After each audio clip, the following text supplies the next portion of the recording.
Attention to all SSS members at pensioners. Sa mga nagtatanong, ang tanong po niya, good PM po, hindi ko po ma-open yung SSS portal ko. Pero, alam ko naman po yung password. Sa video na ito, pakitapos hanggang sa dulo para malaman ang buong impormasyon.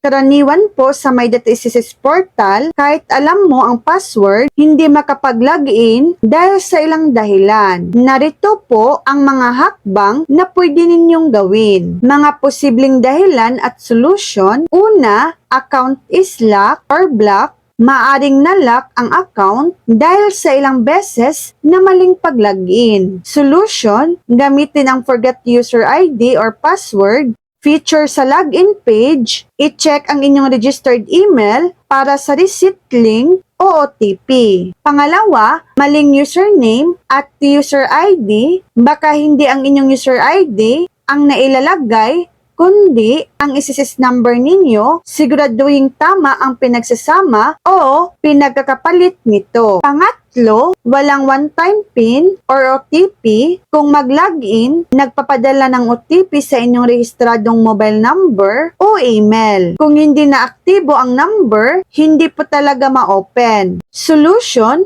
kung hindi na aktibo ang email or number, kailangan mag-email sa usaptayo@sss.gov.ph o pumunta sa pinakamalapit na SSS branch para mag-update ng contact details Form E4. Pang-apat, website maintenance. Minsan, ang SSS portal ay may downtime. Siguraduhin gamitin ang official website na www.sss.gov.ph. At huwag magbigay ng password sa iba. Kung ayaw pa rin pagkatapos ng forget password, pinakamainam na pumunta sa e-center ng SSS branch. So yan lang po ang latest update.